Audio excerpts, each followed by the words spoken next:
Alright, so I figured since it's been a while since my last video, that instead of doing more run-throughs and more streaming and whatnot of the Lego game, I kind of just powered through it all in like a day and a half, which really only amounts to like a couple hours. But I figured instead I would do this quick little video and kind of just do my final thoughts on it and, just how I feel after basically completing just about everything that this DLC has to offer. So here we go. I guess we'll begin. So as you can see, I do have the Mclaren Senna unlocked, which is the final car of the 3 Lego cars that you unlock in the Lego DLC. And it is pretty fast, pretty amazing. It's actually one of the I have it fully upgraded, and it's one of the fastest cars I own in my entire garage. The Ferrari F1, or F40, I'm sorry, comes in pretty close second. That's a pretty fast car too, and they're both insanely fun to drive. I didn't really do much with the Mini Cooper because I'm just not a Mini Cooper fan, and I just figured that I wouldn't really be driving it that much, so I didn't really do anything too crazy with it. But all 3 of the cars handled really well. They sounded really cool because they have like the real life sounds of the car and not like just some cheesy Lego sound or anything. They all handle like so crazy. I kind of just stuck with these cars to play this whole DLC because I don't really get the point of getting the Lego DLC just to play with regular cars, but they were really fun. There was times where I did use other cars like my Porsche GT2 RS earlier in the game just to get some of the jump,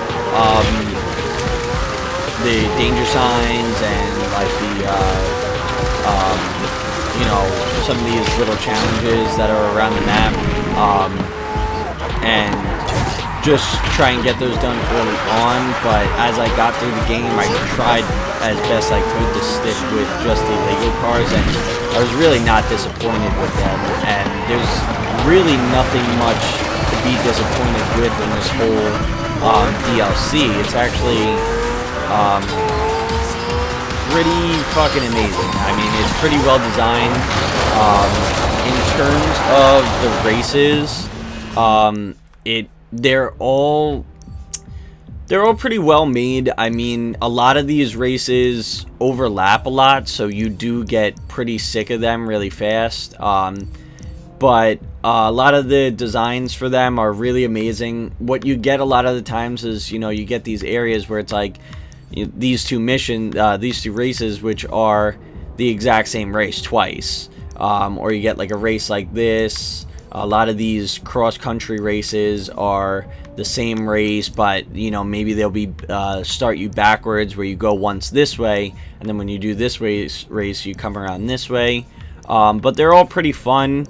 You do get kind of tired of it after a while. A lot of these races, especially like the off-road races, cross-country races and stuff, basically like take you through everything. So you do want to have like a well-rounded car, which for the most part, a lot of these cars, if you fully upgrade them, are, with the all-wheel drive and everything. I don't really drive in Forza games often with anything rear or front-wheel drive, just because you spend a lot of time on multiple terrains, so that all-wheel drive really comes in handy a lot. And it just makes the performance of the car better. I try to max out on all the cars that I'm going to be driving for a while. But it was really fun. I mean, there's a lot of really fun areas in this map, and like there are a lot of really challenging things. I did find that This was much more challenging than the base game. I play on the second hardest difficulty. I play on the pro difficulty. Sometimes I play on the unbeatable, but you know, often I come in second or third place on the unbeatable, so I don't really play that a lot, unless it's something I know I can win on unbeatable. And I found a lot of these races much more challenging than the base game. I did oftentimes dumb it down to just the expert, because there were times where I just couldn't beat it for whatever reason. Some of the races are just really challenging. Some of the drive Rataras, you know, the AIs that you race against, just are really challenging. They definitely play more aggressive than the base game. They will hit you. They will just randomly, even though your car, you know, the Senna is completely maxed out, and I still have a hard time keeping up with some of these cars that are base Ferraris, Lamborghinis, McLarens, you know, all these exotic cars that you're racing against once you get the Senna or the Ferrari, and even fully upgraded at the X level, they are just insanely hard to keep up with. Sometimes you'll get where you're just stuck in second place because this one car just like pulls ahead and is basically lapping everyone for whatever reason. I still have no idea how they are able to pull so far ahead. If you watched my last video where I raced the Ferrari F40 against the Lego Ferrari F40, you'll see what I mean. That Ferrari at one point in the race, no matter what you do, just fucking takes off and pulls so far ahead. And I actually had to dumb that race down to expert level in order to do that. But it was still challenging to compete. When you're at expert level, you're basically just keeping up with that Ferrari. One of the coolest features that I really had a fun time doing in this is getting all the pieces to... We'll switch to the drone for this.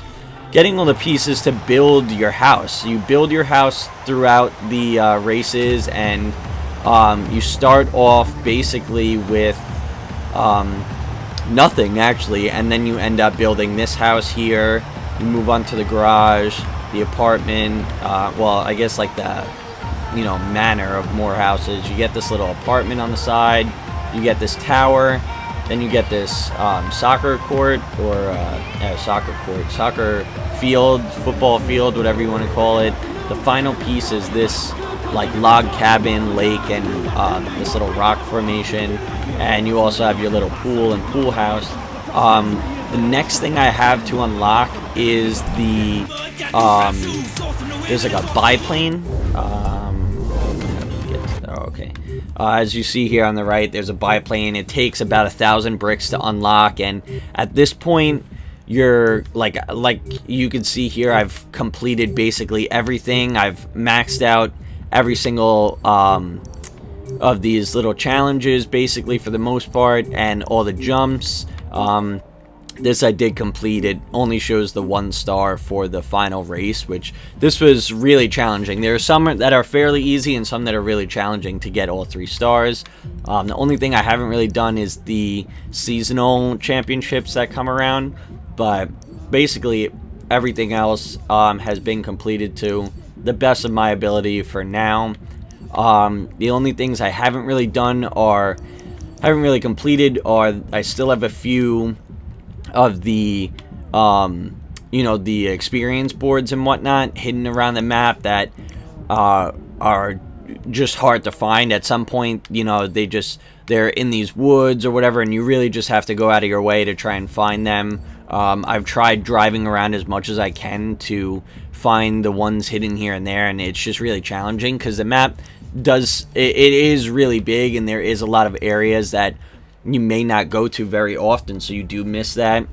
Another one is the alien debris that's hidden around. Those are really challenging because you can only find a certain amount at night, and after a while they stop popping up on the map, so you have to really keep an eye out for glowing items. And the other one is the alien debris that only come out when it's raining, which is probably the most challenging thing I've come across in this entire game, DLC so far, because it does not rain very often. There's like a million times where I've been driving like this, it starts to rain, and I just set my mind to, when it's like, my thing to get all the alien parts is when it rains, you just stop what you're doing and you try and find the alien items. But sometimes, you'll set yourself here, and by the time you get to 400 yards. where you want to go, it's already stopped raining. So I think the most alien plants I've ever gotten at one time was 3, and even that was a bit of a challenge.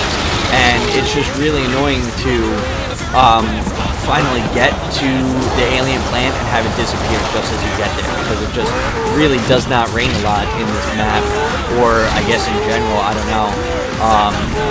Nighttime one is also pretty difficult because it's not nighttime a lot, and I mean, how many times are you playing for a really long amount of time that you go through a full day and night sequence?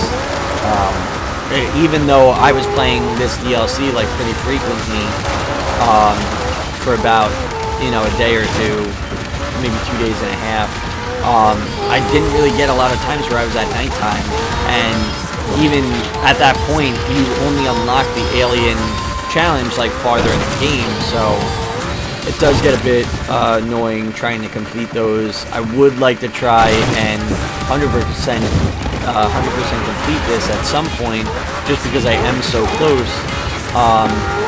But other than that, everything's pretty straightforward. There are some races, a lot of the cross-country races do get really challenging because they try to incorporate everything, and there are a lot of points where it's very tight turns or very tight courses to navigate, and a lot of the stuff, like you'll see I just hit there, even though it's breakable, you do get held up on it, and there are a lot of things that are pretty easy to get clipped on and stuck on and cause you to get held back and lose a race. And so I would highly recommend, if you don't play with Rewind on, play with Rewind, because it comes in handy so much with this DLC. I never take Rewind off because I would rather sacrifice that XP bonus to be able to rewind myself rather than just keep repeating a race that I'm losing. And because if you mess up, if you hit the water the wrong way, or you hit a jump the wrong way, or you skid out or whatever, I mean, do you really want to start that race over and over and over again? Not really. It's really annoying. Another thing that's like slightly annoying is because everything that's Legos in this. I mean, not everything, but as you can see, like a good portion of it is Legos. You don't know like what's breakable or not. So like that's breakable, but some of the other things in this area or around the entire map like aren't breakable, and so you'll go to hit them like this wall and it's not breakable, but because it's Legos you think it is. But to the usual Forza fashion, not everything is destructible, but it is so much fun. Like, there you go, perfect example. It is so much fun driving through them, hearing the Lego sound, driving the Lego cars. I mean, everything looks so cool. It is kind of weird having something be, there you go again, something be Lego and something be, normal, but whatever, beggars can't be choosers. It is pretty fun. One of the most annoying things I've found is like if you're going through the off-road sections where it's wooded, I do get stuck a lot of times on the base of these trees because they do stick out in this awkward area, and like even if it does look like you're not hitting them, you are a lot of times. And I don't know, this is just one of the coolest maps to, or DLCs rather, to pay attention to like every little thing. I mean, the way that the cars work, I mean, this has the adjustable spoiler back there depending on your speeds, and mainly it just works for braking, but it'll just, you're braking, the lights, your Lego guy's head will actually move slightly as your car moves. As you can see there, and it is different people in each Lego car. It is a different Lego guy wearing different Lego outfits, which is pretty fucking awesome. And you can play in first person Lego, which is pretty cool. It's fun. It's so fun playing the Lego map. I mean, I would love to just see a standalone Lego racing game at this point, honestly, almost like a Mario Kart or something like in Lego. That would be so cool.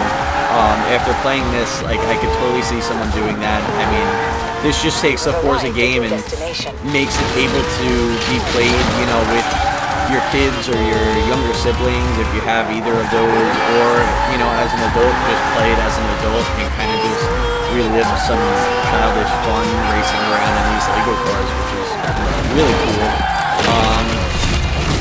Another somewhat frustrating feature is not really being able to customize these Lego cars very much. I mean, your presets, I guess we can head back to the house to show you.